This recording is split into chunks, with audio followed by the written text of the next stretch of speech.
Hello అండి, ఆషాఢ మాసం last week. So అందరం బోనాలు చేస్తున్నాం, మేకలు కోస్తాం, కోడిని కోస్తాం. ఆ నాన్ వెజ్ కర్రీస్ వండుకున్నప్పుడు సైడ్ డిష్గా మనం మొక్కజొన్న గారెలు చేసుకొని తింటే చాలా టేస్టీగా ఉంటుందండి. ముందుగా ఈ రెసిపీకి కావాల్సినవి నేను 5 కంకులు తీసుకున్నాను. వాటి నీట్గా ఒలిచిపెట్టుకొని ఒక బౌల్లో పోసుకున్నాను.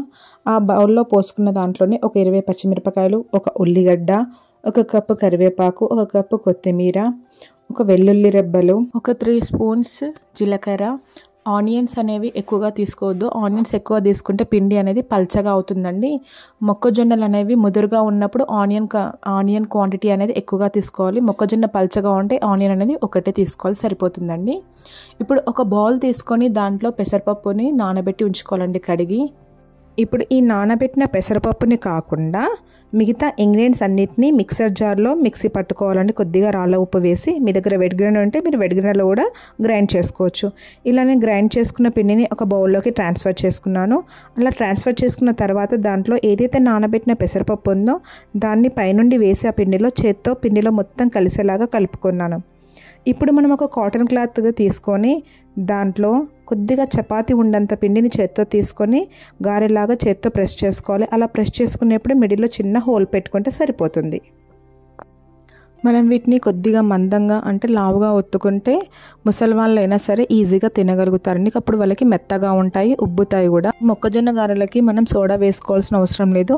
కొద్దిగా మందంగా చేస్తే అవే ఆటోమేటిక్గా పొంగుతాయి, కొద్దిగా పల్చగా చేస్తే పొంగవు, అంతే అండి. ఇప్పుడు నేను పచ్చిమిర్చి వేసి ఎలా చేయాలో చూపిస్తున్నాను చూడండి. నేనైతే మా పిల్లల కోసమని పిండిలో పచ్చిమిర్చిని కట్ చేసి యాడ్ చేయలేదు. సో సపరేట్గా నాకు కానీ మా హస్బెండ్ కానీ అప్పటికప్పుడు కావాలి కాబట్టి అదే పిండిలో కొద్దిగా గారెలాగా ఒత్తుకొని పైన ఇలా పచ్చిమిర్చిని ప్రెస్ చేసి డీప్ ఫ్రై చేసుకున్నాను.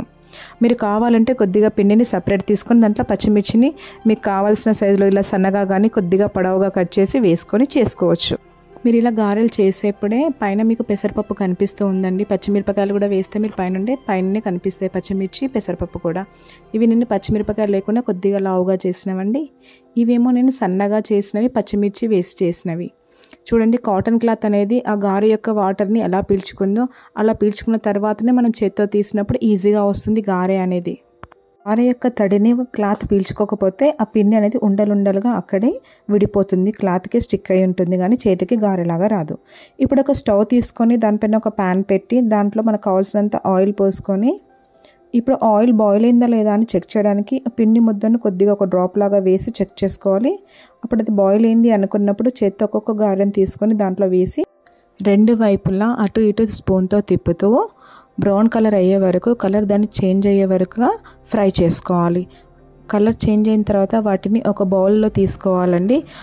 ఈ డీప్ ఫ్రై చేసిన గారెల్ని బౌల్లో డైరెక్ట్గా వేయకూడదు.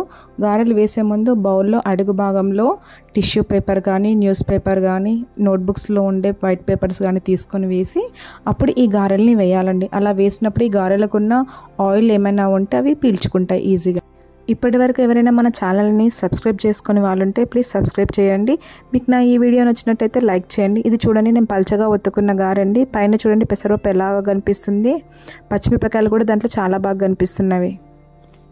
మనం ఈ గారెలు తినేప్పుడు దాంట్లో పెసరపప్పు వేసాం కాబట్టి పంటి కింద పెసరపప్పు తగిలినప్పుడు చాలా అంటే చాలా టేస్టీగా ఉంటుంది. మీరు కూడా ట్రై చేయండి ఇలా చేసి.